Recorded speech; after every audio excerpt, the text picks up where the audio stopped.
You're now listening to the Garage Guys Fantasy Sports Podcast.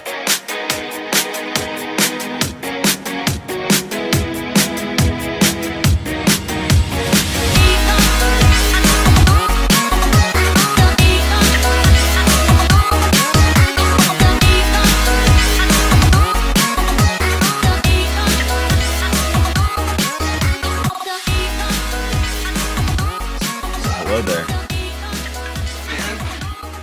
Good to see another episode. Drew. Good day. Good day. Hey, sir. man. What's up? I'm just ready for another episode of Garage Guys. Oh, man, me too. Me too. What's up, guys? Welcome to episode 174 of the Garage Guys Fantasy Sports Podcast. Brought to you by, hold on, let me just get some here inside of my Jeff Gordon classic duffel bag. Right? Pull this out of here. And this show is brought to you by Drip Drop.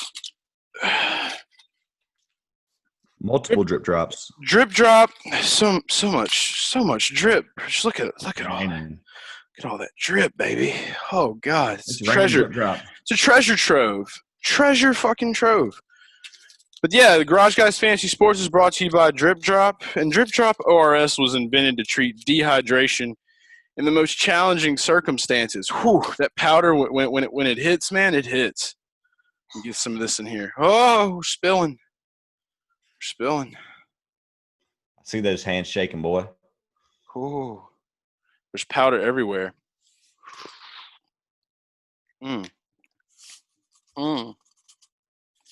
Gotta love Drip Drop. Hey, my 6-year-old nephew was killing the drip drop this past weekend. Just like you are. I got some hand sanitizer in the back. Don't judge me. But yeah, Drip Drop was invented to treat it in the most challenging circumstances, and it's used by doctors, it's used by military members, it's used by athletes, and it's used by the Garage Guys. And it can be used by you right now if you use promo code GarageGuys20 at checkout.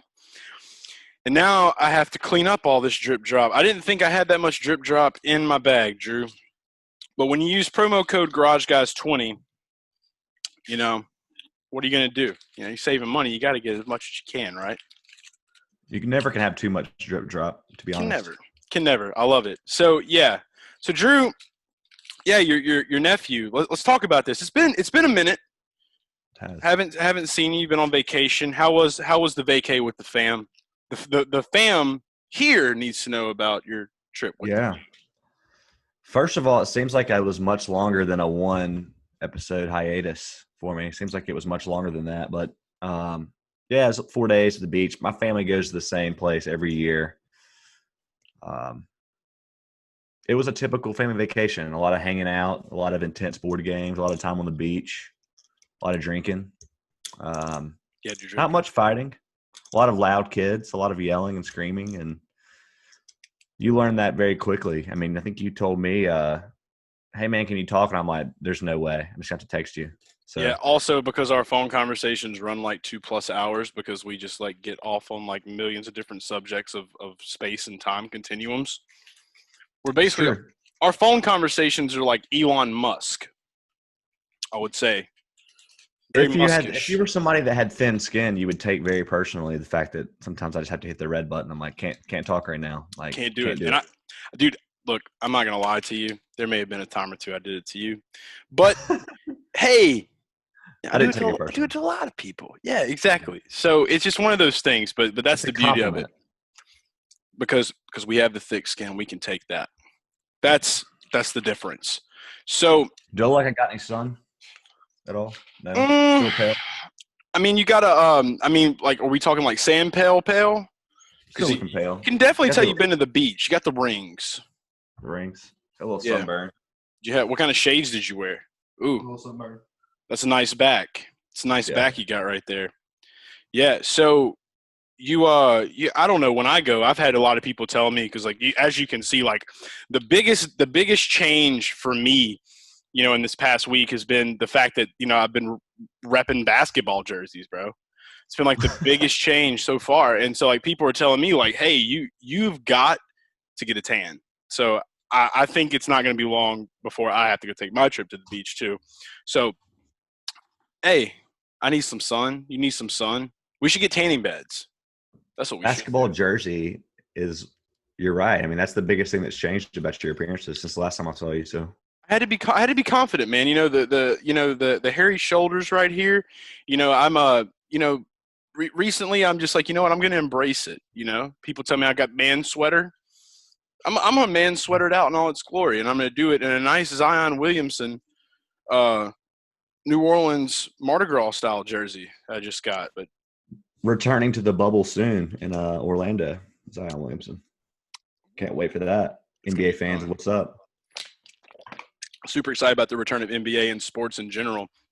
MLB's finally got like a date, I think, if I'm not mistaken. So sports are coming back. Not only are they coming back, but fantasy football season, we already talked a little bit about it a couple episodes back before you went on vacation.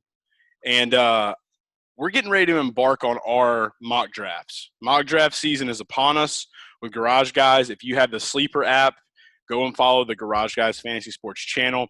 For all you Garage fam out there right now, literally, you get on the app, follow me on Twitter, follow Drew on Twitter. We're going to be dropping links like once or twice a week where you can hop in with us, mock draft with us, get prepared for fantasy football season. It is around the corner. I got my first draft coming up on the 4th of July, the SiriusXM Fantasy Sports Invitational. I played it for the first time last year. It's a 2 tight end league. Which, have you ever played in a 2 tight end league before? No, but I know you love that.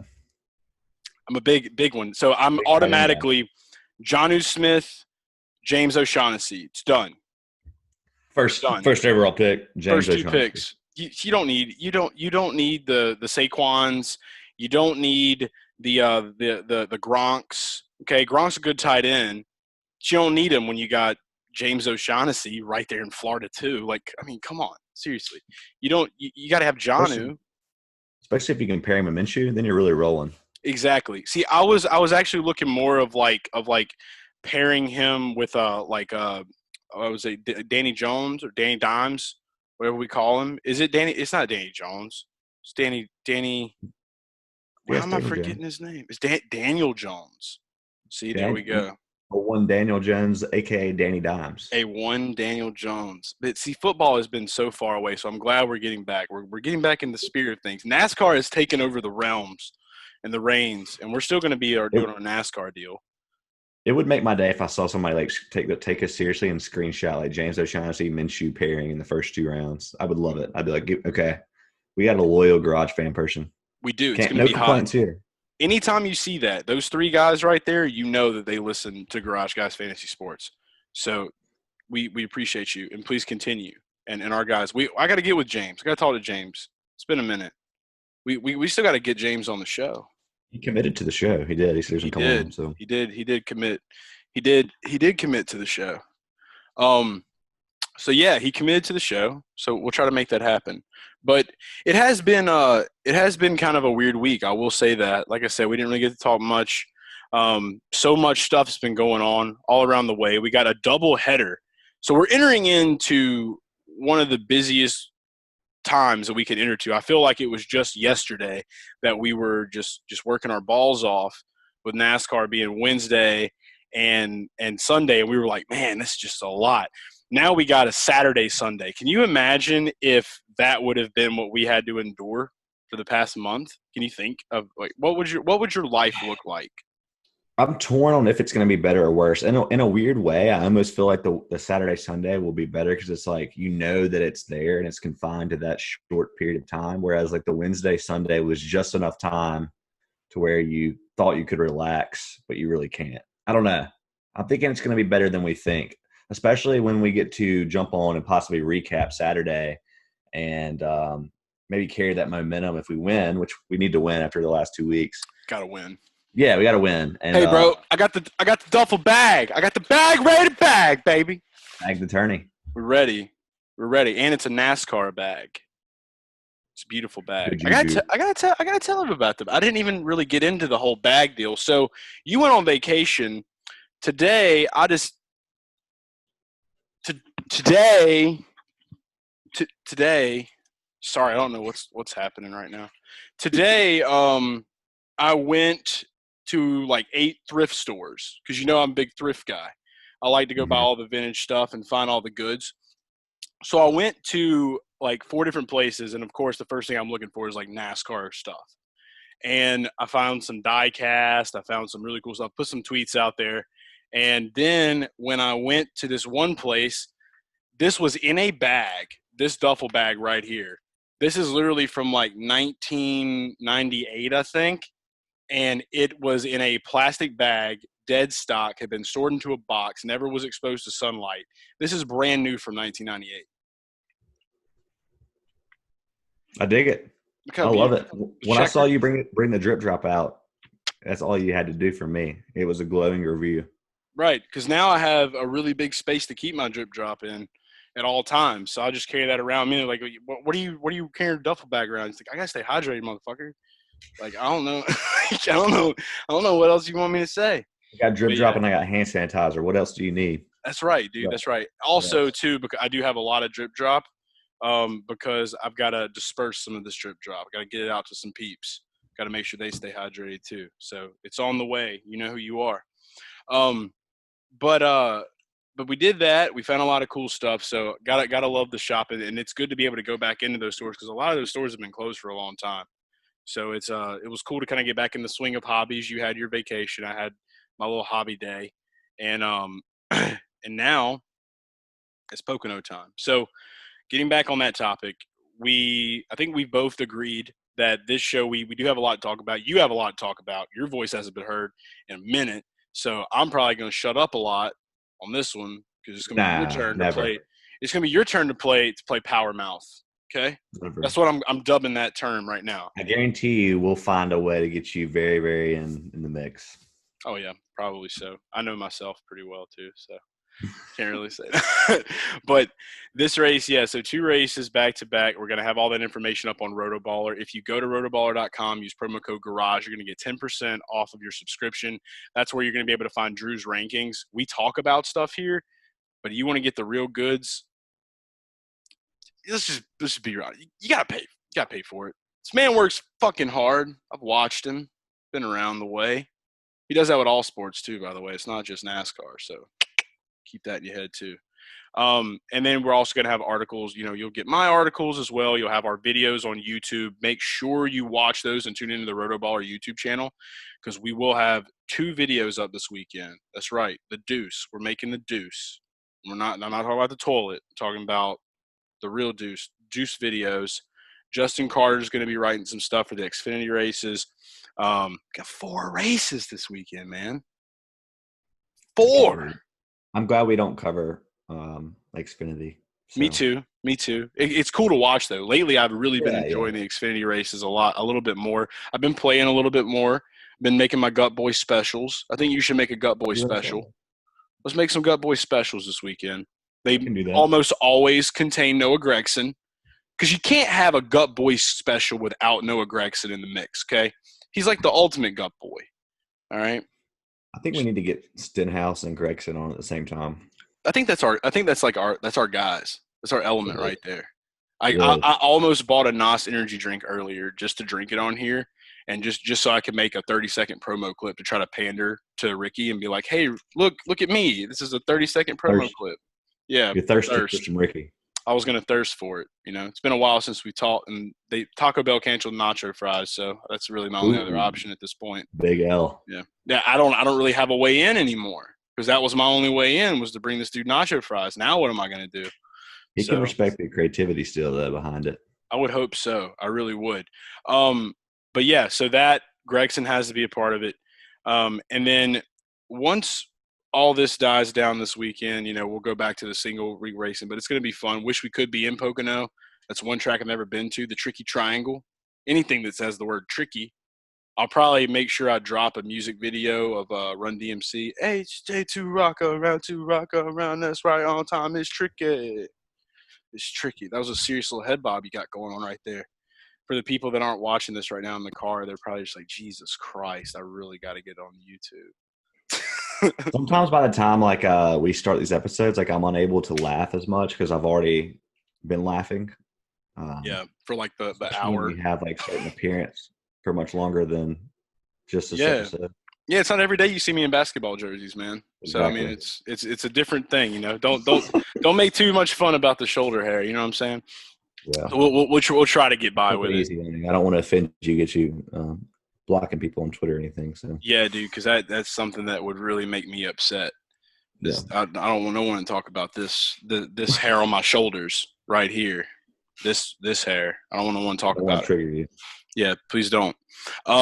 So yeah, Pocono DFS talk's kind of out, but this is where we're sliding. So Drew and I have conversated past couple of days, and there's been a lot of shit that's went down. And NASCAR, the big deal was, you watched the episode with me and Jinsey. We discussed, I stand with Bubba. You guys kind of got to hear where I stood on that. And how I feel about the whole situation. We were waiting on the FBI results. We got the FBI results back, and it basically came back saying that the noose that was found in the garage area in pit stall 4 was, in fact, tied in 2019. And so pretty much dismissed everything. And, there was, still obviously people were still talking about it, and there's a lot to talk about still. I'll definitely have a little bit of stuff to say about it. But at this time, you missed the last episode. You didn't really get to kind of talk about, where you're at and where your head's at with all this stuff. So, I think it's important that you're able to express and talk about it as well, too. And we're ready to hear it. Garage Fam's ready to hear it. I'm ready to hear it. And open arms season. Yeah, I mean, I do want to say before, I prefer to be talking DFS and sports, but I've had enough with what I've seen, and I just felt like it was time for me to kind of speak up on it. I know we spoke briefly about it, probably via text message, and then we talked a little bit about it tonight. But you brought up the FBI investigation, and then since then, I think the last piece of the news, right, was the noose. There was a photo of the noose. Did you bring that up yet? Yeah. So the new noose photo came out. I want to say it was on yesterday. The new news came out, and they showed the photo of it clear as day. Looked very crisp, like a very crisp rope. Didn't look like a rope that was about maybe a year old or so. But I think people might also forget that is a brand new garage area. So there is that to take into account if you wanted to. But yeah, the story's just it's all over the place right now. There's people staying in all kinds of different areas. So I think it is important for us to come out and just to go back on your point before I let you continue, dude, is the DFS thing is 100%. But what we do have to understand is right now, we could easily stay silent. We could easily not say anything. But it's just I know I was compelled to do it, and finding out, after talking with you over the weekend that you were compelled, you were ready to talk about it. I'm never going to try to shut anybody up. I'm never going to shut myself up. I rarely shut up. So right now, you know what I mean? Yeah. I'm sorry if I'm distracting you with my shoulder hair, by the way, dude. No, really, that looks good. Really sorry. It's encouraging me. It's giving me confidence. But all right. Yeah. See, that's what it's all about, baby. So let's do this. That's what I need. And I got my Austin Power shirt on, so I had to bring it back out for the episode after vacation. But absolutely, man, I mean, just to pivot to the serious talk, I feel like I've gotten on Twitter enough. And disclaimer, I don't have a huge following. You've known me for about a year now. I've never once cared about my following. I never once think before I speak. You've always said, I'm very selective when I do speak, and I'm either kind of trolling and joking around, keeping it light, or I have a really good point that many people aren't considering. Right. So I feel like I value that, and I value that that's somebody that I'm really way more concerned about calling the people I know in real life and having a 2-hour talk than trying to get 100 retweets. It's just kind of the person I am.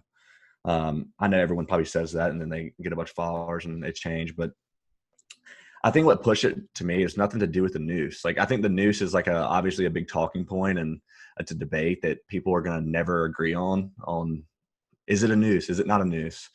And I think the part that I want to talk about is the actual events that took place outside of the noose. The issue that I had was logging on Twitter, and I've just been seeing everyone being forced to pick between one side and the other, and there's no gray area.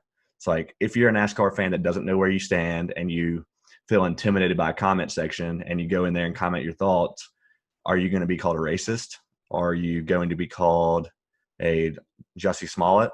Like, is there any in between anymore? Because it seems like for me, what I'm gathering is the same people that basically said, you know, this was the most emotional NASCAR scene that, and I stand with Bubba movement like that. That's great. I 100% stand with Bubba. I think been on record telling you that Blaney, Matt DiBenedetto, and Bubba Wallace were three guys that I was really rooting for to succeed before the whole BLM movement really picked back up, even though it's always been a thing.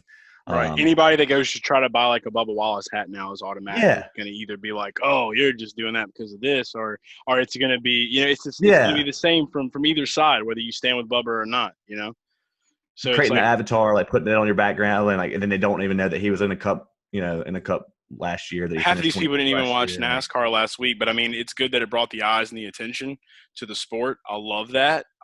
Fact. Anytime we can bring new fans in, I'm happy for it because that just gives us more people to try to help out win at DFS. So I'm always like excited about that stuff. But yeah, I mean, it's kind of goes into like the whole entire spectrum of just like, what's happening in our world. People are keeping up with that.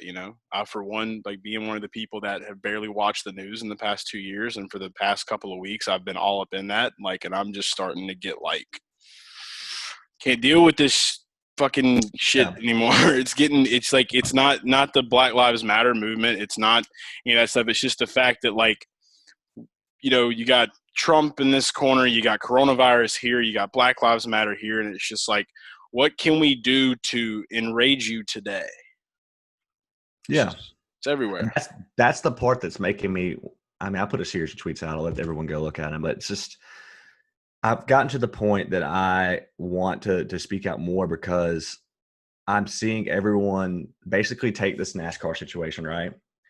And we're trying to repeat the same mistakes that I believe we made in our political system where you have to pick one side or the other. And everyone hates the political system. It's universally thought that people don't like politics right now. It's universally thought that you don't know whether to trust the media or not, whether it's Fox or CNN. Like we're doing, another example, ESPN used to be like super, super, everything is bigger than sports and let's make the sport the complement to what's going on outside of the sport instead of letting the sport be the escape and still talking about the issues. You can still do both, but ESPN started plummeting, in my opinion, and losing some of its best talent when they started going way more controversial. And I think with the political system and the media system and with ESPN, these are all good examples that have made me want to speak out because I see us in NASCAR, a passion that me and you share is NASCAR. A passion that this podcast shares is NASCAR. And when I see the steps being taken right now where literally we're looking to make everything about either BLM or, I stand with Bubba, and then we have the event take place where we had this amazing scene that touched so many people emotionally on Sunday. And then Monday, we learned that basically it wasn't a hate crime, right? It's confirmed it wasn't a hate crime. Now, whether it's a noose or not, still debatable. And people are going to continue. I'm not trying to talk about the noose. I'm trying to talk about the way it was handled. You can be critical of the way it was handled because now there's a large section of fans that don't like turning on the race on Sunday and not knowing if what they're fed is true or false. And it has started in NASCAR and it's looking to pick up steam. And all I'm saying is you can love Bubba Wallace, you can love NASCAR, you can stand with Bubba Wallace, and you can still ask questions about how NASCAR handled this. Because to me, I'm not giving them a free pass here. I've applauded them on this podcast for the Confederate flag thing. I've applauded them for steps they've taken this season on how to get more viewers. I don't want to see them to me, I look at this as we've had two poor races before Talladega, two races that to the common fan were not good races. We also know that NASCAR's ratings have done better by bringing in a new fan base and by the off the track events. So it's not out of the realm of possibilities that when this stuff happened, that NASCAR didn't think, oh my God, we have a rain delay on Father's Day for Talladega. Let's go ahead. Like we know this act is possibly awful of a noose. We know we're gonna give it to the FBI, but let's go ahead and let the headlines roll. That's not out of the realm of possibilities. And people are quick right after the FBI investigation to say, oh, well, NASCAR did the right thing. Like, hold on a minute. Let's not close the conversation yet, because I think that completely devalues the scene we saw on Sunday. And I think there's a whole section of fans that feel that way, and they don't even feel like their opinion is being heard. Yeah. I'll be honest with you on this standpoint. Like, there are definitely people, and I knew it as soon as they came out and said that the FBI dismissed this was tied this way. I was like, okay, here come all the people that support the Confederate flag. Hold on, before you say that, it's not about the news. I'm saying when they came out that it was not a hate crime, and that the minute I saw that had been there since 2019, unless somebody knows the future, this is not a hate crime. And that's when I felt comfortable speaking up and saying, hey, this devalues the scene on Sunday. It's not a hate crime. I don't right now, I don't care about the noose. I think if it's a noose, it's terrible, whatever. I'm talking about it devalues what we saw Sunday. It's about the hate crime deal. Okay. So what you're basically saying is like, and what is factual is we don't really know if that would have never happened, would we have seen that scene on Monday? We don't know. I personally, I leave it up to perception. For me, like, yeah, all that happened and all that took place. It was a beautiful thing. I thought it was amazing. You got Brad Kay, like, sitting up front, flying an American flag, Bubba's car's up the front, everybody's circled behind him. It's an amazing thing. It was awesome that it happened. At the end of the race, Blaney wins. They're following Bubba up. He's going to shake hands with new fans. They have like a whole group of people that came in from Atlanta, and it was just, it's an awesome thing to watch. And then Blaney was like, this isn't even about me. This is about Bubba. This is about Black Lives Matter. This is about standing up for what you believe in and for treating everyone with the same type of level of respect and not downgrading one particular person, and like I said, you do get a lot of like hate and stuff from the people that support, the flag and all that stuff. And that's in their nature. That's what they do. And that's the way that I feel about them. And, looking at the whole situation as a whole, what I was saying was basically when they came out and said it wasn't a hate crime, I knew immediately, here come all those people. Ha ha, da da da da da. Like, now they get back in those comments and trigger people and do that shit. And so I knew that was coming. And that's why, and I made a couple of statements about it whenever we found out about it. And it was like, it was just, I saw everybody tweeting like, this is embarrassing. This is this. It's just like, look, you can say what you want about it, but it happened, whether it's embarrassing or not. It's like, overcome it. So then Bubba comes out, he says what he says, and then everybody's just, and then as soon as Bubba says something, all these other people on Twitter, you start seeing them basically say the same exact thing that Bubba said. It's like, Bubba said it. Bubba's the one that's ignited this and started this. We heard it from him, from the source. Why are we repeating these things? And it's good to show support. I'm big on showing support. And I do that. I put my one Instagram post out with me and Bubba walking down, and he liked it, thought that was awesome that he saw me, because I'm letting him know, like, hey, I got your back, whatever. And it's cool that he can interact with his fans like that. And that's the beauty of social media. But then there's also the bad side of it. There's the people that want to hop into the comment section and do those things whenever this was labeled a hate crime. Now, the thing about it is that when you do have this is just going to continue to create divide now, because now it's left open to interpretation, how you see it and what you see. So the first thing everybody wanted to come out and say was, this was staged. This was the Jesse Smollett thing. And like I told you before we even did the show, I had no idea who Jesse Smollett was because, like, literally, I just, like, don't watch the news. Like, I don't keep – I try to stay focused on what makes me happy and what I feel is important. And there's millions of people out there. You're not informed? You're not informed? Like, I'm informed what the fuck's going on in my life right now. Like, that's what I'm informed with, you know? I don't want to be stressed out. I don't want to feel that because that's just taking years off of my life. And so, you know, with you know, those people – I'm not going to lie. Like, I'm a bit of a conspiracy theorist, and so are you. And the big thing was, though, is that it seemed like the conspiracy was just flooded with the one, this was staged by NASCAR. This was this. And you know, people had those questions. I personally didn't have those questions. I know we talked about it. And, I mean, it's just, where are you at right now? Like, I mean, are you still just somewhere in between? Are you, like – Yeah, I'll answer that. But before we move on, I kind of want your thoughts on, and I will answer that, on the parallels to the political system and to like the ESPN and how I think, like, you know, I agree, like, absolutely. Like, dude, like, this is a product of our generation and a product of our environment. I remember when Obama was president. You know, in the South, obviously, you had all the people that are like stupid racist that are like, you know, this, that, and the other. Like, Obama's black, you know, he doesn't need to be president, whatever. People still flying rebel flags all up and down the fucking way in like Mississippi, Louisiana, Texas, wherever, whatever. You know, and it's like, I remember like at my age then, like it was like whatever. I remember watching like ESPN and stuff like that. And I think the big thing that when I really started paying attention was like when the whole Obamacare thing came out and all that. That was a huge topic, people talking about that. But it really seemed like as far as like our television shows, our media, everything seemed pretty chill. Like, I remember like hoping like, man, like when Obama gets out of office, I hope this dude goes to be like a sportscaster for like ESPN or something. Like, I wanted to see that. Dude loves basketball. I thought that was fucking epic. Like, how many times you get a president that's like out there shooting hoops and shit or like participating in like picking his bracket. That was the best segment. Yeah. Barry was a bad motherfucker. I don't care what anybody says. Like, he may not have done some shit that a lot of people agree with or whatever. I was kind of too young to really be wrapped up in it all. I didn't get to vote for him.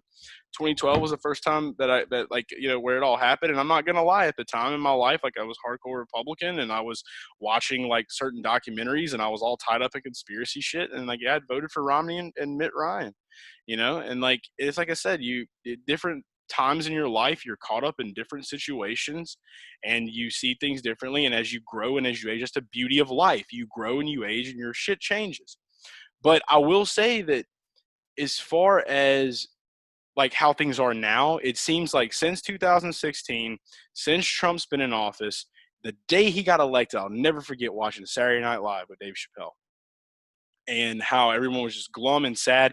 And that's when it all really started. All this tension really started. You start seeing all this tension in the media. Trump, Trump, Trump, Trump, Trump, Trump, Trump, Trump, Trump. And then it just created all this division. All this division has started in 2016. That's where it started. I don't remember shit being this tense before 2016. And so with that happening, ESPN gets bought by Disney at some point with, I don't know if it was 2016 or before 2016, but what you start seeing happening is like, if one story is working this way, all these other networks are going to say, well, these are the kind of things that are getting views. These are the kind of things that people are watching. So we need to make our content more like this and we need to gear our stuff. And that takes away from being a genuine fucking network, a genuine person. You are literally just fucking giving people what they want to hear, and you're taking yourself out of it. And I think that that's kind of where everything went at that time. And I think that's where we are right now. Yeah. And I think we just, man, I hate to repeat or say the same thing, but NASCAR, after making so many good, like solid strides, I don't feel like it's the right move that right when something kind of goes questionable and people have questions, that like the automatic response shouldn't be like, let's move on to Pocono or let's put this behind us. But by the way, just so you see it one more time, I stand with Bubba. Yeah. And I'm like, I'm like, come on, man. Like, and then like right after that, like, hey, let's move on to Pocono. And other news, I'm going to go make sure I find who the next Twitter account that I want to attack for, I don't know, find an Xfinity driver or a Cup driver that might be saying something that's a little bit risque. Like, I'm about to say something pretty controversial, but what would have happened if one person on the Cup Series on Sunday's race would have said, you know what, guys, I was in stall 4, or I walked past stall 4 2019, and I noticed something that I think might have resembled a noose. I don't know if it did or not. And I just think we should all slow down before we have this huge scene, and let's look at, surely somebody has photos, or surely there's some cameras or some videotape that we can examine before we all start having all these quotes. And I just don't think, I think it really hurts the moment, man. And for me, like, I still love NASCAR and I still am going to support it, but I see so many fans right now that are hurting with like the idea of like, there's so much change, and Chase, me and you are like, we're okay with the change, but it's not up to me and you to dictate how long it takes somebody has a different worldview as us to adjust to the change. And right now we're in a weird phase where we are doing a good job of getting rid of the racist. That's great. Get rid of the racist. But there's also this whole group of people that are getting categorized into being racist that aren't racist, and in fact have been buying tickets for 20 years, and they just want their voice to be heard. Right. And dude, it's pissing me off. And I feel like, I mean, I see them comment something that's very basic that maybe they don't word as well as they should, or maybe they don't have quite the right tone. And that's on them to work on. But like, that doesn't mean that we gang up on them and quote tweet them and then label them a certain way. And then it's just making everybody choose a side. And I understand why people feel like they have to choose a side too, because me and you understand, like, I feel better. It's in our subconscious to feel better when we have camaraderie. So if we're putting something out there, which I do a lot, that gets 0 traction or 0 likes, it doesn't feel as good as just conforming your ideas to one side and then getting everybody to like it and retweet it, and then you're a part of something. And we've completely lost the ability to rationalize each situation for what it is, and instead have just, it's groupthink. It's literally, what does this group think? What does this group think? And where can I benefit the most from being on that side? And do I think some people are genuine? Absolutely. I'm not trying to make it sound like everyone has bad intentions. I think the people that have been helping get racism out of the sport have great intentions, but we've got to choose when we move the conversation to the next level, besides just saying this person's a racist. Like, I just don't think, conversely, I was so infuriated. And I think I texted you after this when I got back from the beach, and the first thing I see is everyone calling it Jussie Smollett. It's like, you don't have to be calling it that situation or calling it or pointing to racism. There can be somewhere in between that this story exists. Right. And that's the same goes for like the theory that I put out there today. Cause like, that's what you see most of the people that are siding. The main thing is people are making this shit political, and people are going to eventually forget why we even got here in the first place. This is for Black Lives Matter. That's why we got here.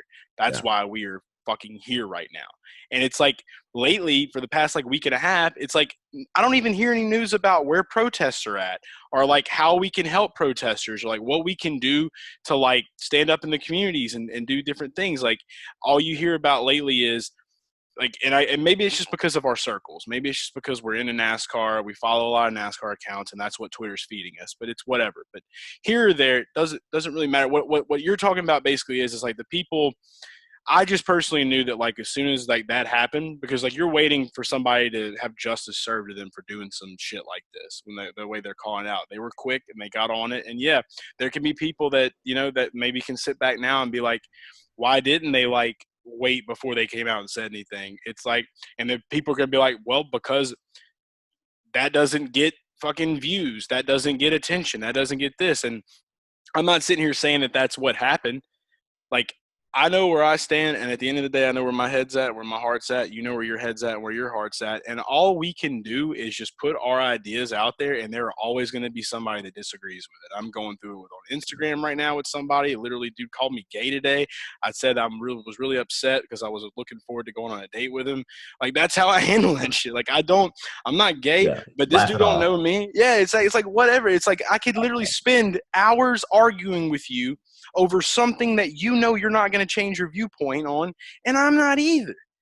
the thing about it is like what it all boils down to is like the Jesse Smollett thing. People can say that. You can also say, and I tweeted this out earlier today, you can say, well, hey, maybe the camera systems weren't even alive. Maybe they didn't have any evidence at all. They called the FBI. They tried to get some stuff. And I don't want to think that that's what happened. I don't want to think it's a Jesse Smollett situation either. But just because people question those things and they maybe put that out there and say, well, I think this could have happened. They're literally just saying what they think could have happened. For one, they take the risk of going into somebody's mentions. So I'm going to put a little bit of something on those people that are doing that and that are asking those questions. Yeah. You take the risk when you jump into someone's mentions. Okay, if you have your opinion, you want to state it, put it out there on your shit. If you're doing it to get reactions and do whatever, that's fine. I use Twitter more like a brain dump in a journal. That's kind of like what Twitter is for me. If somebody, I get shit that gets 0 likes and I get shit that might get over 100 likes. I don't fucking know. I don't really care. It is what it is, and you're the same way. You don't give a shit. So, but we're also serious about it too. Yeah, that's the thing. It's like, see, the part that infuriates me is I started seeing, and I want your thoughts on, like, I think there's a whole group of people, of good fans that have been fans for well before all the people that are speaking, like me and you, that are 27 to 22 to 30, that are being misunderstood, in my opinion. And they're going to be alienated to leaving a sport that we are trying to grow. So it's like, we take it loosely. I don't get my feelings hurt, and we take it from like a joking manner, but we also are trying to treat it serious from, I guess, the sport and growth. And I don't know. I don't think we. Oh yeah, I want to see this shit grow. I mean, that's great. It's getting publicity, but like, people will say this. Like I said, people were coming out. This is an embarrassment. This is this. This is that. It might be embarrassing, but it's going to be a lot more embarrassing if you keep calling it embarrassing, because you're going to keep drawing attention to it. And that's what it is. I mean, it sucked. It is what it is. It happened. That's the facts. I don't personally buy it, because now they're throwing this stuff out here and they're trying to close the book on it so fast. It's just weird how it all works out. And I genuinely question shit. I'm not going to sit here and say I have no thought in my mind that Bubba staged this, that NASCAR staged this. However, if you want to have an idea, in my mind, the way that I think that what would make the most sense was, if they didn't have any footage or any way to prove anybody did this, you go look at that picture from 2019. I was in the garage area. I have literally spent the past 2 days digging through my phone, trying to find as much footage as possible. There were no other garage stalls that had that tied up like that. The presidents came out and confirmed that as well. The president of NASCAR, he came out and said it was the only stall that had that tied that way. Wood Brothers Racing released a statement. Why hasn't the person that works for Wood Brothers come out and say, hey, I did that in 2019. I'm sorry, I didn't mean anything by it. If that would happen, I could put this to bed. If that person would come out here and say, it was me, I did it, we have not heard that yet. So who's to say that the cameras weren't working? They called the FBI to try to figure something out. They realized there was no conclusive evidence. Somebody photoshops a picture of a noose hanging up, and then they say this was in 2019, and this is today, and this has just been this way for this long. I'm pretty sure there's more races than just NASCAR races at Talladega. I'm pretty sure they do other things. Now, I know for a fact Xfinity and ARCA doesn't go into the Cup garage. That's only for the NASCAR Cup cars. But there may be some other people that use it. I would hope that somebody would walk in there and see that and be like, why is this way? Straighten it out. You know what I mean? Like, it's those types of things. And you really don't. When I was there, I wasn't like out there looking, all right, where's something that is racist at this place that I can find? I'm not thinking about that. I'm trying to go get footage of cars and talk to drivers and do my damn job. But if you want to question conspiracy stuff, there you go right there. There's another one you can ask. So until somebody from Wood Brothers comes out and says it was me, I did that, I'm going to have a hard time believing this shit. Yeah. Yeah. We know that's not going to happen, because, I mean, the person either like couldn't be there anymore. They could also not even. They're going to be roasted. They're out. And that's on them, because literally, if you would have just came out and said, like right before this started, like, guys, like, there's a noose tied up in Bubba's garage, and somebody had been like, I don't think the person that did this had the intent of tying a noose, or even like, I think they literally probably just did it and weren't. I don't know about that, dude. That clearly looks like a fucking noose. I believe it clearly looks like one, but I don't think, like, I view it in the context of what would somebody in 2019 in Ryan Blaney's stall. That was Paul Menard's stall, by the way. Paul Menard's stall. It's stall 4, right? Mm-hmm. why would they have a reason to put a noose up a year before Bubba Wallace is there? I don't I understand have that. no idea because I have no idea who did it. And I have no idea why they say Wood Brothers did it. And the person hasn't said it was me that did it. I don't know. So you obviously, when you don't know shit, people take that and they run with it. Yeah. It was a racist that did it. It didn't happen in 2019. NASCAR Photoshop shit because they didn't want to face the backlash from not having enough evidence, because then everybody that is, that is in Black Lives Matter, and I'm not going to lie either, like, it would have probably pissed me off too. I'm like, you literally mean to tell me that you have these cameras and all this? Because people were all out there the night that it happened. And trust me, I was outraged too, because I'm like, this fucking sucks. Like, we're making good strides, we're pushing forward, and then this shit comes out.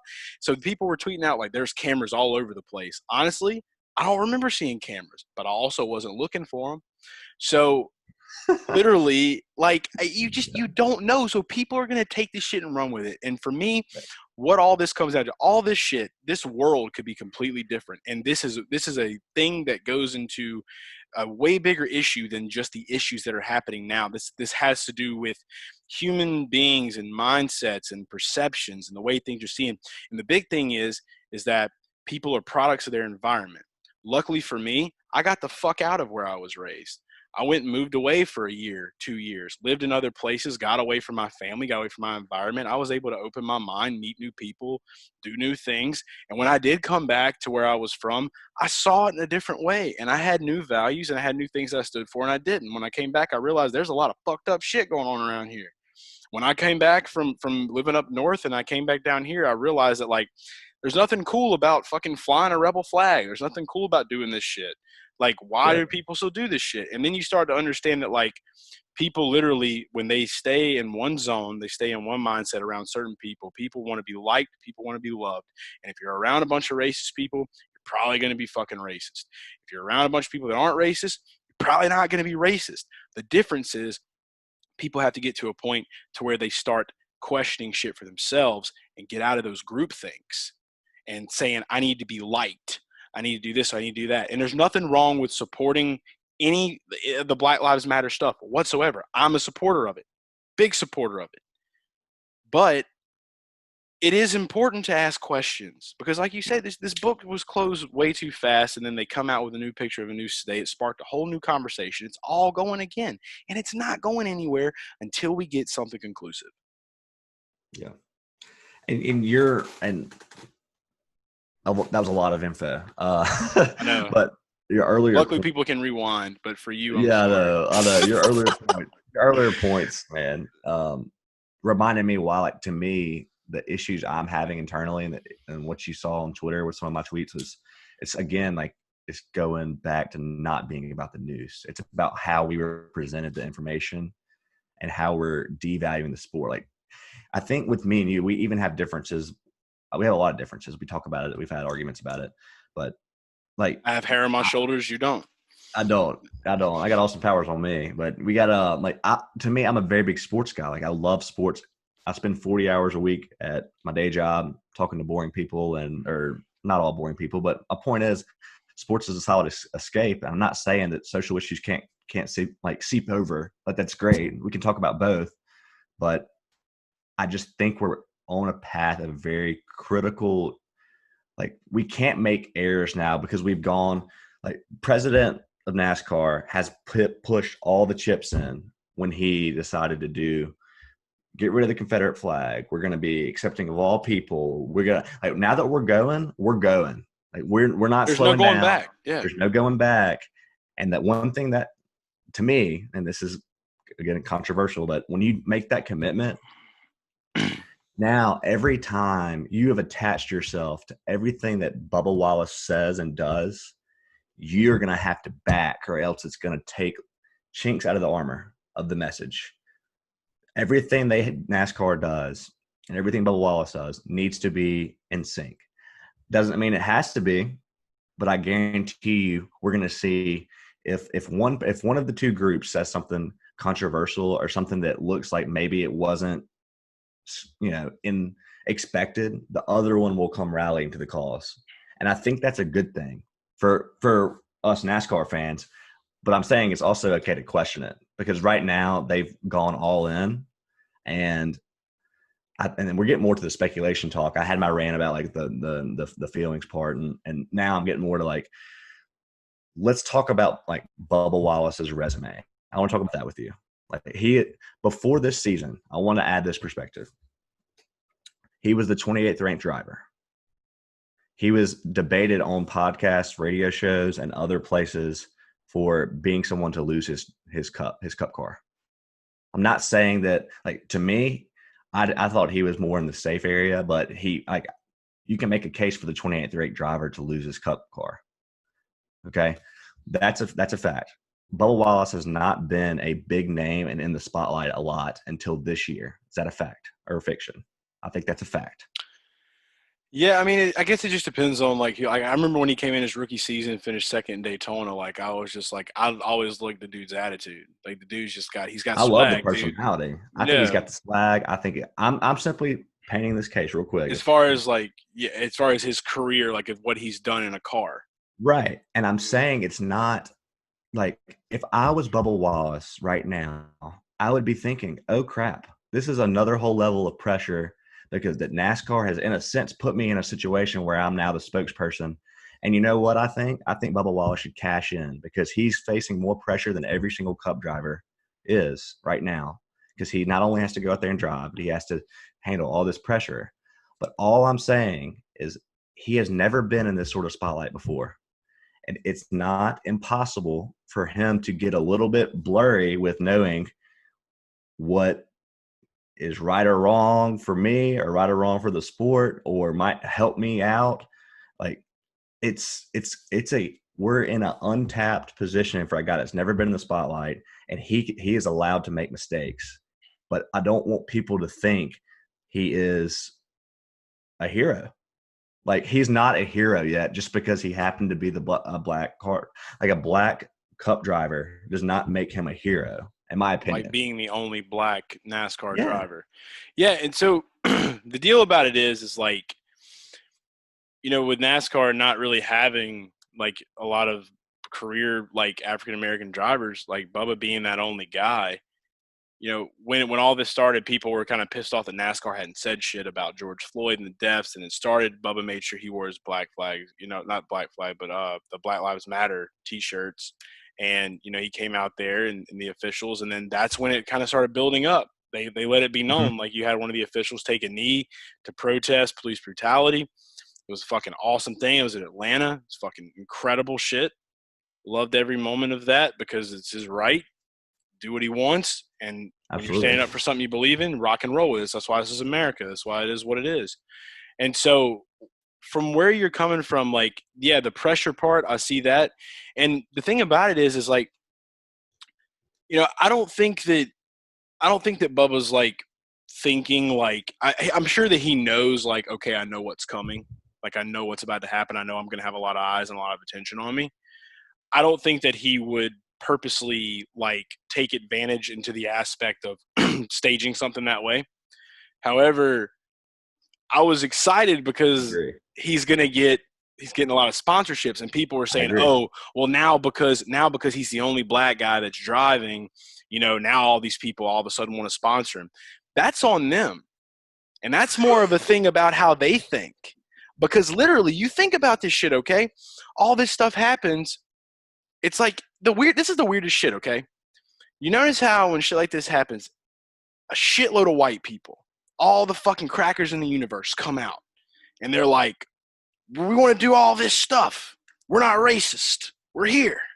We're not racist. We're here. Yeah. Like, we're not those people. Like, look at us. Like, here. It's like, that's on y'all, dude. My homie Bubba, he's sitting here. He's just like, shit, yeah, I've been needing this equipment. Like, I'm ready to fucking get some shit going. Let's go. I'm pumped for him. He's needed this shit.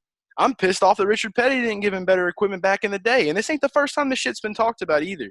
Yeah. This shit was literally, I don't remember what show it was on, but I think it was like Jason something on ESPN. It was like the middle of the day or something. Dude was straight went from being bald to having fucking hair in like a day and didn't say shit about it. Crazy shit. I don't really understand people that do that. But here's the deal. Like, he was talking about how he's the only African-American driver. He doesn't have equipment. I remember somebody watching that. I was like in a shop when they were like, well, I guess it's just because he's black guy, they think he should have this and this. And I'm just like, Yeah. like, that's like literally like, that's where we at in society. And that's on other people. That's not on Bubba. That's on other It's not people, on him. the way they think. And even if you believe that, you can still shove it because he is under more scrutiny now and more pressure than all the rest of the drivers because of what's going on. Dude's literally fearing for his fucking safety. Like, honestly, like, I'm kind of borderline glad I wasn't at Talladega because I probably would have like went to jail because I probably could have definitely saw myself trying to like fucking like fly drones and shit to take down fucking flags and get it all tangled up and shit flying over. Yeah, I would have been like, fuck y'all motherfuckers. Yeah, dude, I can't deal with that shit, dude. Like, I can't deal with people because this is the problem. I've just, like I said, growing up in a small town, I know fucking racist people. I fucking like literally like been around them growing up in my life, got the fuck away from them. And I just remember trying to have conversations and trying to understand like, why are you this? And like, dude, and like I always use the country accent and stuff, but that's just because that's what they fucking sound like. They're and you can't tell them shit because they're fucking ignorant. And so I don't want to waste my time because I control my emotions. And if I get pissed off about it, that's on me. If they want to live their miserable fucking life and let the fucking good Lord take care of them when they die, more power to you. Again, product of their environment. Who's to say if they fucking moved away from all their friends and got around a bunch of new people, they'd probably change. The problem is people don't think for themselves. Mm-hmm. That's what it comes down to, dude. People literally want to just, whatever Fox told me this morning, that's what I'm going to do. Whatever CNN said, that's what I'm going to fucking do. Whatever MSNBC said, that's what I'm going to do. Nobody thinks for yourself anymore. But that used to not be in NASCAR. Right. It used to not be. Now it is in NASCAR. It used to not be in the NFL either. It used to not be anywhere. It used to not be in all of it. But like I said, since Trump got elected, media started understanding that this was the issue. People were pissed off that he was the president. All this division started happening. Colin Kaepernick takes a knee. Nobody really fucking understands it. Nobody, and he starts talking about it, trying to make people understand it, trying to make people get it. Motherfucker got blackballed. Mm-hmm. It's been 4 years, got blackballed, and then it just was swept under the fucking rug. People forget that motherfucker was in the Super Bowl. That dude could ball. I watched him. It goes back to the same thing, picking one extreme or the other, because it's like the guy can be blackballed, and also there's a clear statistical case of him deteriorating as a player, but he still was blackballed and very capable to play in the NFL. He should have been a backup. I know a lot of people way worse than him that were backups in the NFL. So that's like a clear sign. And like I'm saying, so I think that like it just had to happen. It had been 4 years since, 2016, since a lot of that shit went down. But I can remember like, all the outrage was about kneeling during the anthem. And I'm not going to lie, I didn't really fucking understand it back then either. But after I had a couple of conversations about some people after Alton Sterling passed away, some of my friends, and really trying to understand like why you're doing it, it's like, think about it. You're trying to make a big case about something that's like so big and like that a lot of people don't see, especially like privileged people or whatever they would call a privileged person, like white people in general, or other people that didn't have to endure certain hardships in life that we didn't have to endure, slavery. So basically that happens. And I understand, like, why wouldn't you use the largest stage possible on one of the things that everyone is paying attention to draw attention to an issue? And then Colin talked about it afterwards, and that's where I kind of realized, like, and that's why I was like, fuck, dude, if I had something that really pissed me off, I'd probably use a stage like that to do it too, because he has every right to do it. But everybody just went fucking crazy. And then when the president goes crazy, everybody that voted for the fucking president, they're going to go nuts too, because they're fucking little minions.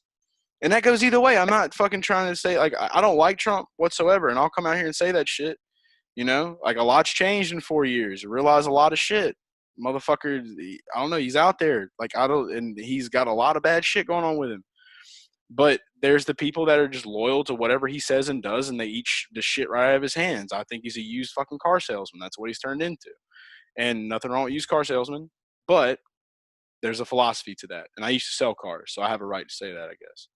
But I'm just saying, like, that happens, and then that's the big story. That's what everyone's talking about. Ratings go down in one area of a sport. NASCAR hasn't always had the best ratings. And they do get it.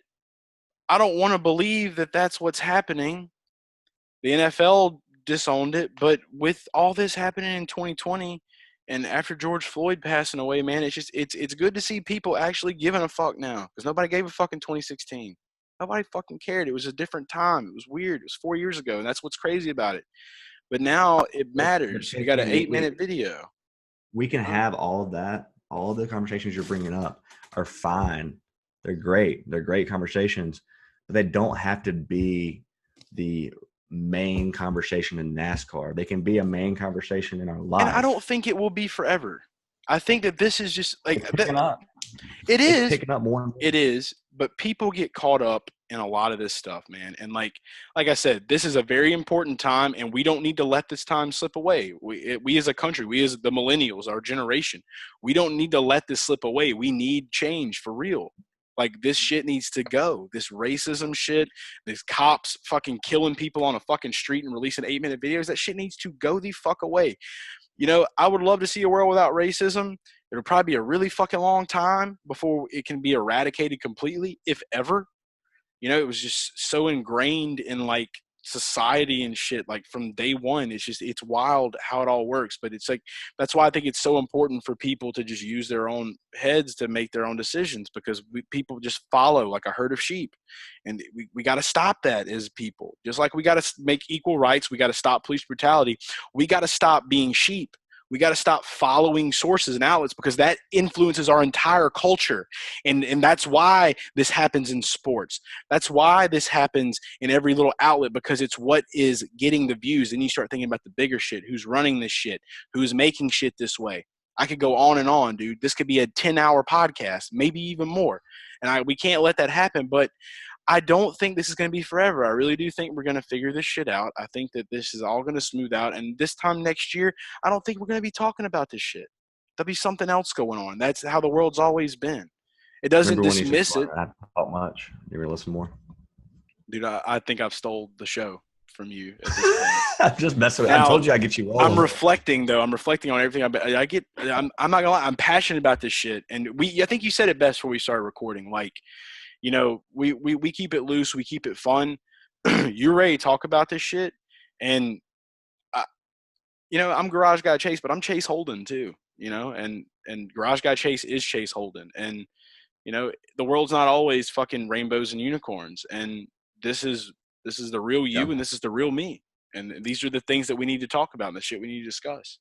And I think too, like, it's important to say, I feel like we agree probably 80-90%, but like the way we're portraying this is more like 60, because I feel like I'm taking the stance of, like, you're taking the stance of the guy that is talking a lot about like the hate and racism and BLM and all that stuff, and I'm talking about a little bit more of the skeptic side. And that doesn't mean that I necessarily don't believe what you're saying. I think that's important to add that context. Like, I believe a lot of what you're saying. I'm just what I identified this week was simply, I think we're trying to create more divide and like get rid of some really solid fans, I think, that are getting their voices not being heard anymore because everything's about racism right now. And I just wanted to like make my case to say, like, hey, somebody's listening, and I hear you, that you might need to like change the way you articulate your point, but that doesn't mean that you're not allowed to speak. Because we got to stop telling people now's the time to speak out. There's no better time to speak out. And the minute they speak out, you're an awful human being. Like, it doesn't. People are going to be afraid to speak out, man. And I just don't want to see it hit NASCAR like it's hit other areas, like the political system. And I want to wrap this up, but you know, the last point I wanted to make is going back to, I don't want to be labeled as a Bubba Wallace hater, because I feel like it could easily take a segment of this, and I would definitely be labeled a Bubba Wallace hater. But they can chop your words up through this whole thing and make it say like, I killed John Lennon on Tuesday. Like, yeah, exactly. You know what I mean? Like, dude, what are you gonna do? People gotta watch it through. It's just, and I'm struggling to say it, but it's like, I don't want my point about pressure to make it sound like he's not capable of handling the situation. What I'm trying to shed light is that this is uncharted territory. Bubba Wallace is just as capable as anybody to handle the situation. All I'm saying is we don't know how the guy is going to react. We don't know if everything we see from here on out should be taken at face value. We simply have to watch and decide for ourselves. A point I want to bring up, and it might be dumb, and it's either a really good thing or really bad. Before all this stuff happened, people were pissed at him for rage quitting on a video game. The part of me that says it's an esports, no big deal. I could easily. We made fun of it. We made fun of it. Yeah, I wasn't like mad at him, but people were genuinely mad. They really were. It's crazy. People were mad, and my point in bringing it up is I was making fun of it. Me and you were laughing because it affected people's DFS lineups. But here's like a one point you got to consider is if someone is the 28th ranked team and they're doing their best to get sponsorships and to keep their network solid, it's possible that someone that's in Bubba Wallace's circle of like people he trusts and advise him probably said, "Hey, Bubba Wallace, that probably wasn't the best idea to cut ties with that sponsor was pissed. Like they weren't happy. Like, yeah, like I'm just saying like he's like whatever. Yeah, he's like whatever. And I'm just saying like people, you never know how people are going to react. And he probably didn't think about that sponsor when he rage quit. He just was thinking it's a video game. Yeah, because he drives the 43 car in real life, and he drives for Richard Petty Motorsports, and he didn't give a shit. But exactly. You see what I'm saying is like in any given situation, George Floyd never died. That video never came out. Would Bubba be getting these sponsors right now? Probably not. Yeah, probably not. That's kind of the point I'm hitting at. Like people would say that mistake losing Blue Emu was a big deal if these events don't play out. But now that they have, it's never happened. Never happened. Yeah. And a million people. And we don't know, like, if it's a low-pressure video game situation and it's a super high-pressure situation he's in now, we have no clue how the guy's going to react. I choose personally, because I'm rooting for Bubba and I stand with Bubba, I am choosing to think he will do an incredible job. But that does not make someone wrong for questioning it. And I'm trying to paint that picture of like what you say, Chase, like you're allowed to question things. So those people, when they go on Twitter, are now starting to think they can't do that because of what we're setting this up to be, which is choose one side or the other. I think I've got a great solution, and this goes for me because I'm guilty. I'm guilty of. I'm guilty of coming out and saying what I say. I'm not going directly if somebody is a racist and I'm saying something about racist people, I'm coming directly at you. Like you take it how you want. Yeah. But you're not ever going to see me like somebody say something like I'm sure in the past I have somewhere down the line, probably don't even remember it, but whatever. But I know me, the person that I am now, the adult that I am now, the man that I am now, I know I'm confident in who I am. I'm sure of who I am, and nothing can deter me from that. I know what I stand for and what I don't stand for. And, the thing about it is like I don't see the point in jumping in mentions and jumping over people. When you share something, it's because you share it because that's what you feel. The people that follow you probably follow you because, one, they either like what you post, they like what you say, and they're like-minded. There are people that follow people for other reasons. It is what it is. But one thing I think that everyone needs to get better at, because the one thing I do see, like you're stating, is like we have the constant divide. When somebody says something super racist, doesn't make it right. Somebody uses the N-word, doesn't make it right. Somebody says, haha, this is hilarious. It was all fake. Now y'all look like a bunch of idiots, whatever. Doesn't make it hilarious because people are going to get upset about that. One thing people can do, control your emotions. And the big thing that people should probably start doing, I need to start doing it more. You probably need to start doing it more. And everybody else listening to the show right now, I challenge you the next time somebody comes at you and is like, we don't support this. We don't do this. And why? Don't get mad. Don't come at them. Don't call them a racist. Why? I want to understand you. I want to understand why you have these views. I want to understand why you think the way you think.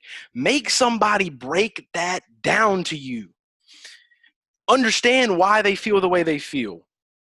Like I said, a lot of people are products of their environment. They never got away. Stay around the same people. Sheep in the herd. Make them fucking think. That's the ultimate tool. And then if you want to take it one step further, offer to do it over DM. That way they don't feel like they're getting exposed. Right. And then If you you can really figure care- out if the you people that want to do it for show because they get off on it. They're sitting over there just, I love this trigger. I'm triggering you. I can't stand those motherfuckers. But I need to start asking them why. Why do they think the way they think? Yeah, you're right. And I think that's kind of like my point is I just think that would you agree that there's a big group of people right now that probably are on the verge of quitting watching that really are misunderstood, like that feel like they're having to pick a side when really they can – I'm not saying lose their sport interest forever and they're never coming back. I'm just meaning like there's a whole group of older NASCAR fans that probably just got on Twitter for the first time last year, and they follow select few accounts, and I feel like they feel like they have to conform one way or the other. When in reality, like their opinion is just fine. They just don't know how to articulate it to the person that's posting. I don't know how to if I'm saying that perfect, but there's a group of people right now, and like I went back to this example: 20 years of buying tickets. And I feel like if we continue, I'm not saying we're going to lose them yet, but if we continue on this path of making it all about nothing, like I don't even remember when we talked about racing the past 4 days. I don't remember talking about Talladega, how it was incredible how much passing there was. There was so much passing and lead changes. The package was amazing. Yeah. Don't remember talking about any of that. DFS. Don't remember talking about it because we talked about it, but you were on vacation. So I know, and this is so unlike me. This whole episode is so unlike me. I love it though. This needs to be it because if there's a positive thing that can come out of this, it's that we can be the guys. The garage guys can be the guys that let you know that it's cool to question shit. We're gonna ask you why you question that shit, and then if it turns out you're a piece of shit, then we're gonna tell you you're a piece of shit. And if you learn something from it and you take my view or Drew's view, whatever, and you can apply that to get your own fucking mind working and then make your own assumptions, that's the goal of life. And I feel like that's like how you can really differentiate shit. And I think a lot more people would realize, like, why am I even pissed off about this? Why am I mad that I can't fly this flag? Why am I mad that you know that this is happening all around us? Why am I mad that the media is the way it is? Why am I mad that Trump is saying this shit? It's just like, you know, it's like, I don't know, man. It's just crazy, man. When you really start breaking down the world and you get outside of this NASCAR, outside of Bubba Wallace, outside of Black Lives Matter, outside of Trump, outside of all of it, when you get up in the fucking stratosphere and you're looking down on this fucking planet, and you start fucking thinking like, what the fuck happened? You said the F word 8 times in like 2 sentences. I loved it. This was directed by Martin Scorsese.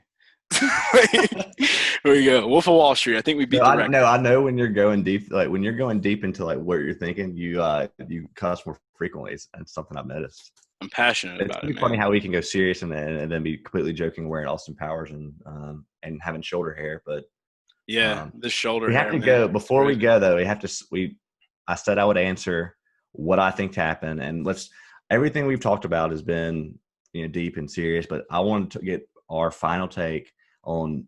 We both agree we don't know what happened. That's our answer.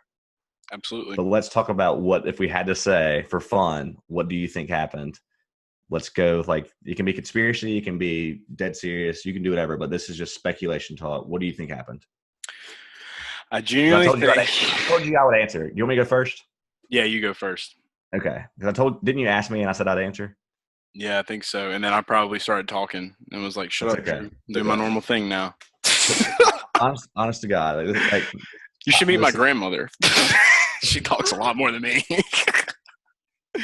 All right, go. I like how you said that. I'm never going to get over that. I'm going to clip the part of the episode where you said, I'm going to let Drew talk a lot, which I have. I've talked plenty, but I have a way of getting your answers coming right back because I say something that gets you, like it triggers you.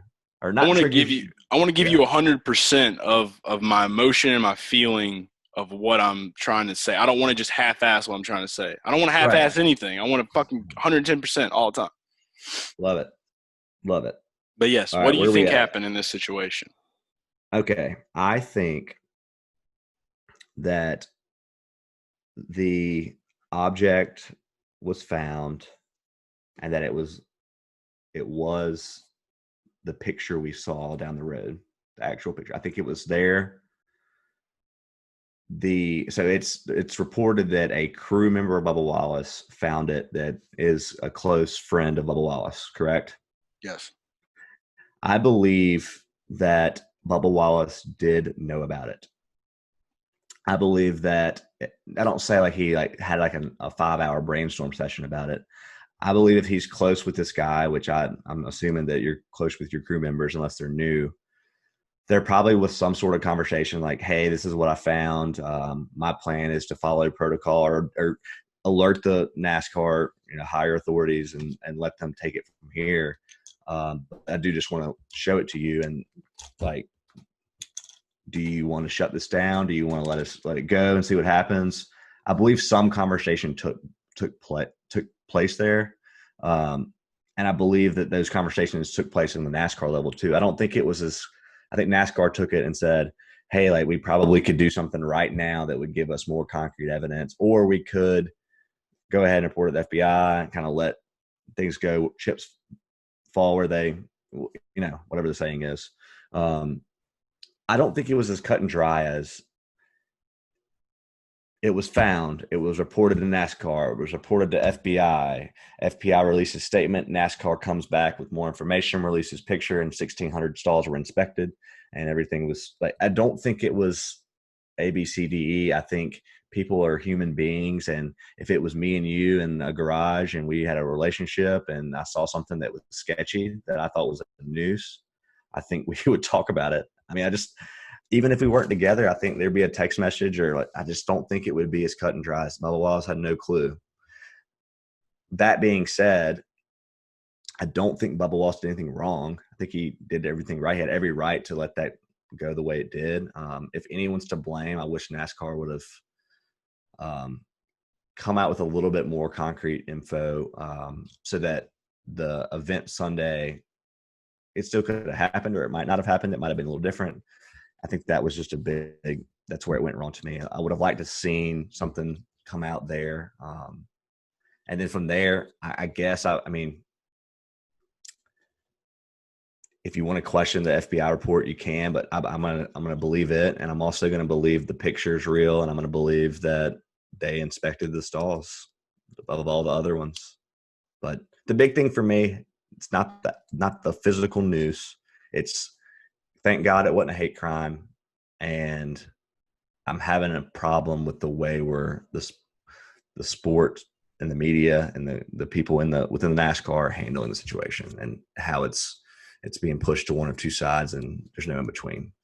That's my honest take. Fair enough. So I think there's conspiracies are fair, but I'm going to take everything at face value except for the part about. I think NASCAR was protecting Bubba Wallace he had no clue about it. And then when Bubba went on CNN and there was a little bit more conversation about the actual noose itself, I think then NASCAR felt more inclined to come back after the FBI report and say, we've done this thorough research. Here's a picture. Going back to my point about going all in with Bubba Wallace, and he's our guy, and like I think that's awesome that they're picking stick up for your driver. But it seemed to get a little wishy-washy when all that went down, and I think NASCAR's attempt to kind of do their best to shut it down was with this press conference today. All right, so and where I stand on it is, you had ARCA drivers and their families at Talladega this weekend. You had Xfinity drivers and their crews. And you had NASCAR Cup drivers and their crews, staff that works at Talladega. I know a lot of those people that work in the staff at Talladega love the majority of the ones that I know that I'm close with. I know them. I don't know all of them. I know a few of them now. Like I said, Talladega is my home track. Talladega, I've been going there since I was 5 years old, and getting to work there in NASCAR media for RotoBaller and with Garage Guys is a dream come true. It is a southern track. I have seen the Rebel flag fly there a lot in my life.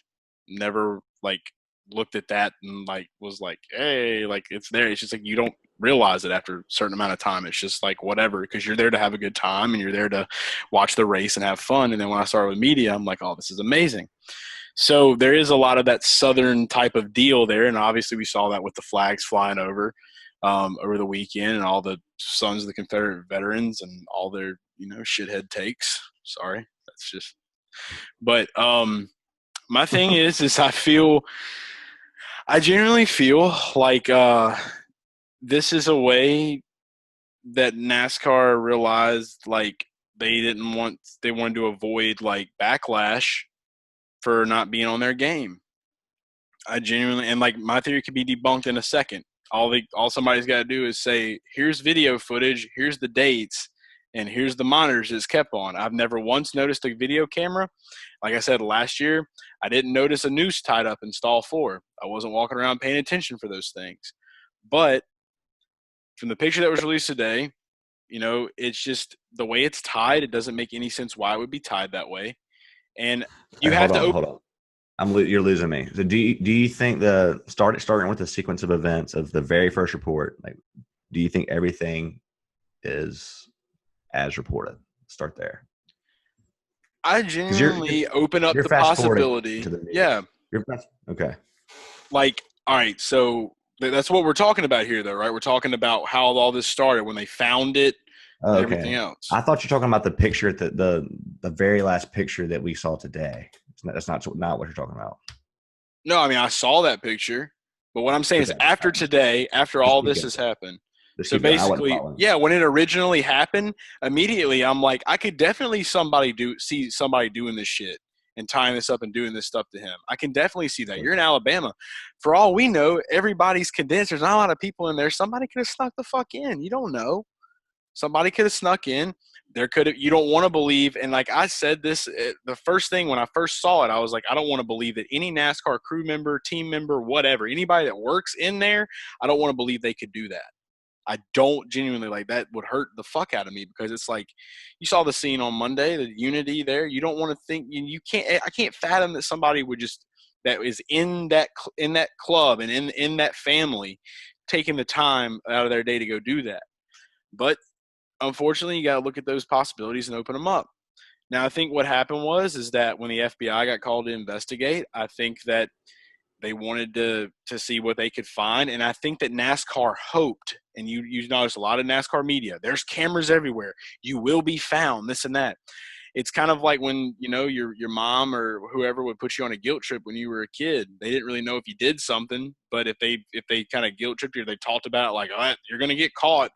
Whoever did this is going to get caught. And then you started feeling bad and you're like, oh shit, it was me. Like, I don't want to get in more trouble. And that's the way that they made you tell what you did. I really think that was kind of the play at hand. And it made me question, like, do they really have cameras? Do they have that shit? Like, are they able to see? Because if they do have that shit, we should know something by the morning. If they got cameras on, we'll know by the morning that something went down. Okay? So FBI comes in. They do this investigation. We should have known from the jump. They shouldn't even let the FBI come in and say, hey, we just checked all the camera footage. Like, it should have been a couple hours later. We watched all the camera footage. Nothing went in or out. And it was like this from day one. We went back a day before the cars got here, and we saw it hanging there just like that. That should have been said. That was never said. Wood Brothers comes out. They released that picture the other day about how it was tied up like that. Like I already said, it could have been easily photoshopped. I really genuinely think that they don't know. They have no evidence and no way to tell. And so that they don't have to look like bad, they don't have to look like they're not on their shit and they're not on their job. They found a way to release this kind of stuff. Or somebody gave that picture saying, oh, well, it was tied this way with Menard. And like I said, it could have been tied that way. It could have not. But if it was tied that way, I need to hear the person that did it last year. You're going to remember if you did something like that's a legit, you have to learn how to do that. You got to learn how to tie that knot. That's a skill. Who knows how to tie that knot? Why hasn't that person came out and said anything? If that person will come out and say something, I believe you're still you're telling me the stuff you already told me though. I want to know what you think happened. This is what I think happened. I think somebody legitimately. Is it Photoshop? Is what you're saying? Are you saying? Yeah, I think it's Photoshop. I think somebody tied this thing up over the weekend. I genuinely think somebody did that shit, and I think that they can't find the evidence to prove that it happened. and they're doing everything they can to basically just say, well, turns out it was like this already. So you don't think it was like that in 2019? I don't. Why would it be the only one tied that way? And why wouldn't somebody come out and say, I did this. Sorry, guys. It was me. I worked for Wood Brothers. So you think the 2019 – because no one wants that pressure and backlash. No one wants that. I understand why someone's not coming forward 100%. But so you think the picture of the 2019 photo is photoshopped? Yeah. Okay. All right. I'm with you. Until somebody proves me wrong. Like I said, people can have their conspiracy theory about Bubba staged it, NASCAR staged it. I have my conspiracy theory that they're trying to cover it up. So because they don't have the evidence. Yeah. So, but everything that led up into that event, you believe is truthful. You believe that Bubba never knew about it. That the crew member was following protocol. NASCAR, instead of looking at all these millions of cameras that the media said they had, they instead just said, "We'll send it to the FBI." You don't believe there's any. So everything happened as reported to Garage Guy Chase until I don't. 29 photo. Yeah. So basically, yeah. But I will say this: when they start talking about the cameras, I was literally talking to a buddy of mine that night when that news was released, and I was like, I'm not gonna lie, I've been in and out of those garages. It was their first year that they opened this garage up last year. That was the first year it had ever been open in October. Brand new garages. Okay. And I don't remember seeing cameras set up. I get that they got them everywhere, but they go through tech and stuff like that. I get that. I understand that. But right now with the limited crews and how there's not a bunch of fans in there, if they do have cameras, why not save the power? Why record it? Why do you got to worry about recording if you just got a few people in there, the crew members doing their work? And maybe that's what they did because nobody thought this was going to happen. And then this happens.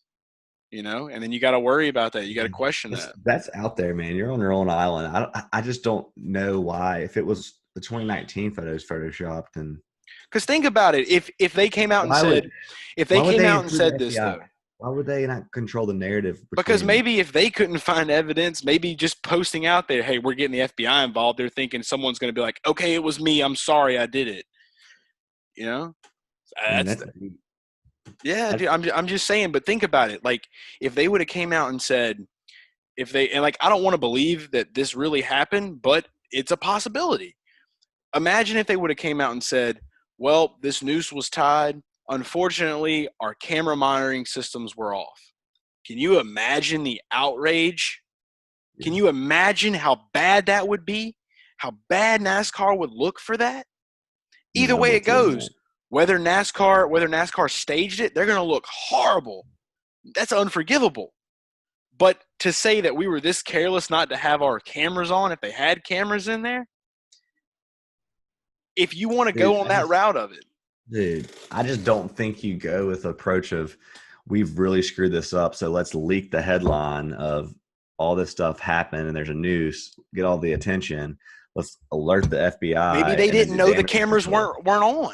Maybe NASCAR didn't know, but maybe somebody at Talladega didn't have the monitoring systems on. You wild. I'm just saying, there's all kinds of different with you on the possible Photoshop. Yeah, but I'm just saying, think about it. If NASCAR called us out, somebody saw it. I've critiqued yours. What about mine? Like mine. Remember, this is all speculation.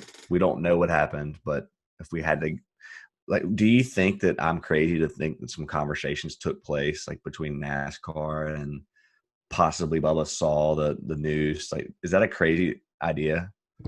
Well, I know that basically drivers are going straight to their cars and straight to their haulers, and that's kind of what the whole situation is right now.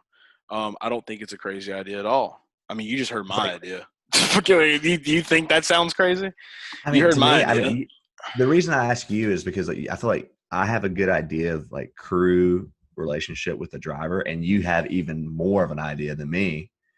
And it just seems weird to me that, I was reading somewhere, and it could be fake, but I was reading that this guy and Bubba are very close, the person that saw it. Yeah, I've heard that myself. I just don't think, dude, if he saw something that possibly endangered or was offensive to his driver, would he just go straight to NASCAR? I just don't think. I think that's crazy, man. Yeah, it's. Look, your theory definitely about the discussions and whatnot is definitely probably a more realistic possibility than what mine would be. I'm probably on some more Mission Impossible shit, But I mean, dude, it's like you can't throw anything out the books right now because literally we just said we're closing the book, moving on to Pocono, and now, oh, by the way, here's an up-close picture of the Noose today, just so we start this back up. It's not over. It's not over. There has to be somebody answer to this shit. I think that whole press conference picture release today was 100% tied to backing their driver and backing their guy.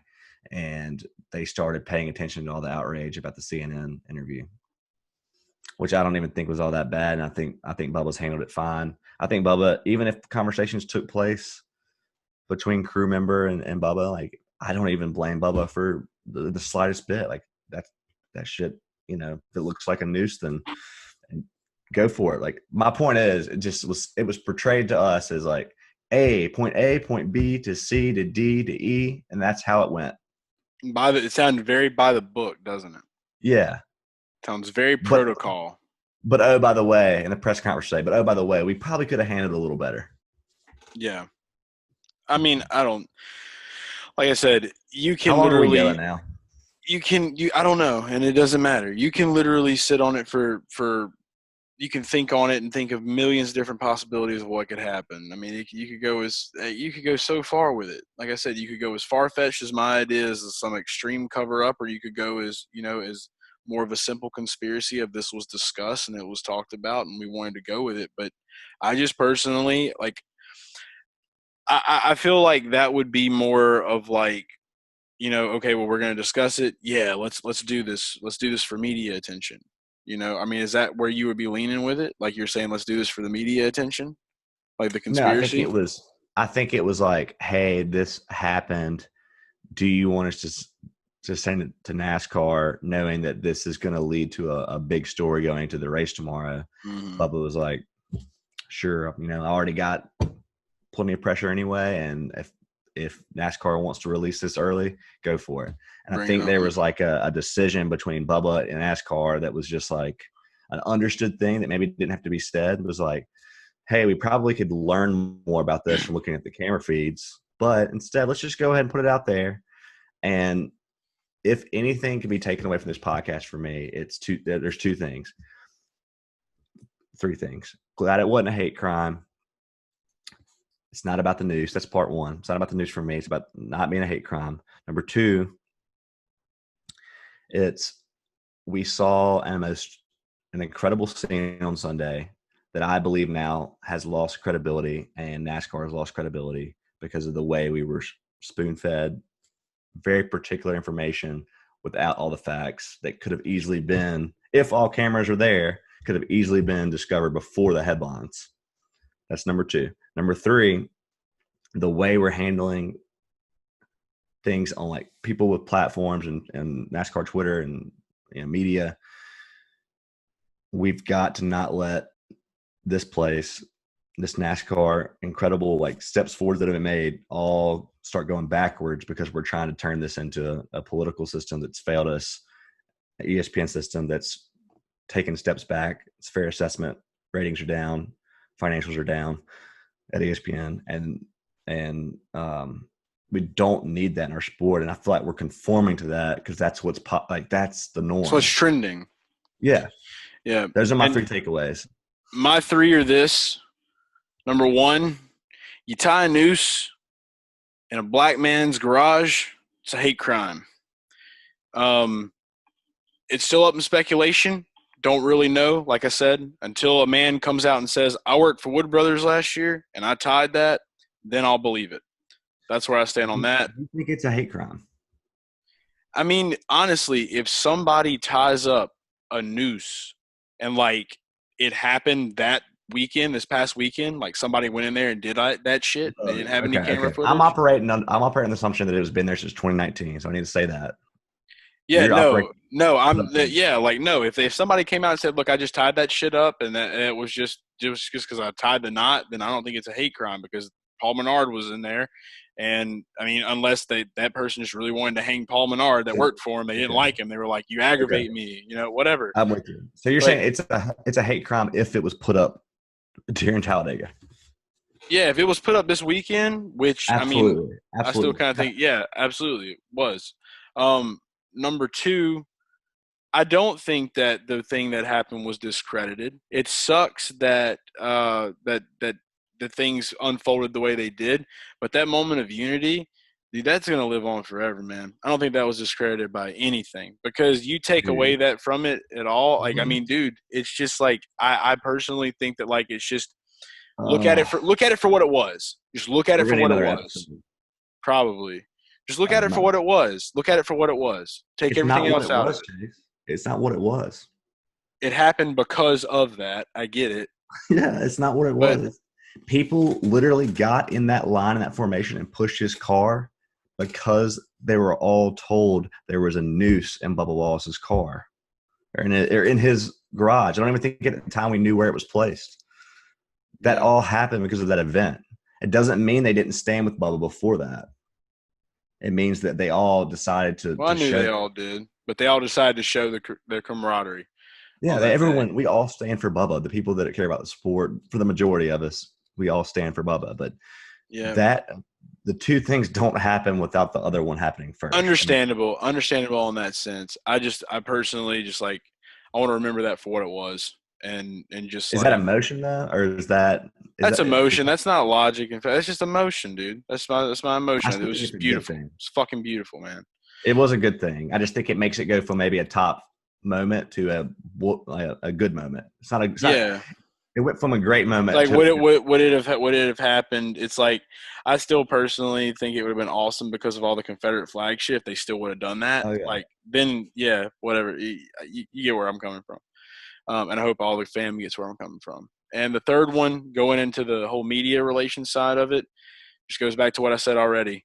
We need to do a better job instead of jumping the gun and just jumping down someone's throat because they said something racist or because they said, like, I get it, it's not tolerable, you don't want to hear it, that's fine, hit the mute button. But provoke them. Ask why. Ask why they believe the way they believe. Ask why they think the way they think. Everybody on every side of everything. Ask the question why. Make people discuss it, because when you're sitting there and you're typing something out, you're going to think about why you do this. You're not just going to be quick fire, and you're going to realize, do I really feel this way, or do I feel this way because Don Lemon told me to, or Megyn Kelly, or whatever the fucking announcers are these days on Fox and CNN everywhere else. We need to think for ourselves. This has been a great episode. This has been a very introspective episode. I know. We're gonna learn 100%. I don't care. This episode needed to happen. This conversation between me and you needed to happen, and we needed to say what we needed to say. And I hope that everyone listening to this, whether you agree with some of it and you disagree with some of it, I hope you were able to take something away from it and apply it moving forward. And that's what matters. I think it's safe to say we both care about NASCAR. Love the fuck out of this sport. Love the fuck out of Bubba. Love the fuck out of every driver. Because without them, we have no loud noises going around a track. And also, we don't have nothing to bet money on. So I want to win money, and I love this, and that's why we're in this, man. So I'm not gonna lie. This is a selfish act, but I miss when the Bubba Wallace fan club was smaller. Not gonna lie. There was a cool element to it for sure, but it's. I mean, I still stand with him and I understand his following, but I liked it better when, like, he was. I don't know, man. Like when you were sending me the scenes of you and him at Talladega, and like he just had a small. You slamming Brad Kays, but. Yeah. Just, there was like two or three people following behind. It's just like they were like, "Oh, there's Bubba," and I'm just like, "Bubba, baby, come here." Like, it's all changed now. It's like, you know, when you find the music that isn't released on the radio yet, and like the songs you get on like Underground or on LimeWire, that they'll throw back to our childhood, download them on LimeWire. That we, you know, with now that Bubba's one of the most popular figures and it's going to be an even bigger figure in NASCAR, he's going to be super mainstream, and like everyone's gonna like Bubba Wallace, but I'm always gonna remember Bubba Wallace for some of the like very particular races, the underground antics, and and then like some of the tracks, like me and you knew, like we got to play Bubba Wallace. Oh yeah, because we know he's like Martinsville, like he's getting better and better every year. Like, but I will say this though, it's about fucking time they get some better equipment for Richard Petty Motorsports. That 43 needs to be a contender again. So I am pumped on that standpoint, and just hope that everybody listening to this takes some stuff away from it, and let's all be better. Let's all be better. Line? Yeah, dude. Yeah, mine's been pretty crazy too. Uh-huh. Yeah. Whoa! What happened to your hair? What are you talking about? Uh-oh. Yeah. All right. Sports. Party. Repeat. It's the garage guys. It's the garage guys. It's the garage guys. It's the garage guys. It's the garage guys. It's the garage guys. It's the garage guys. It's the garage guys.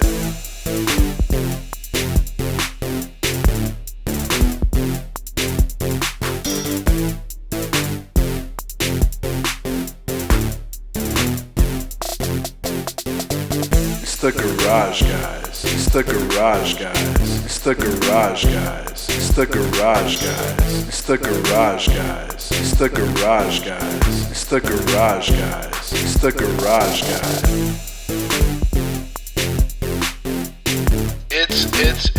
It's the garage guys.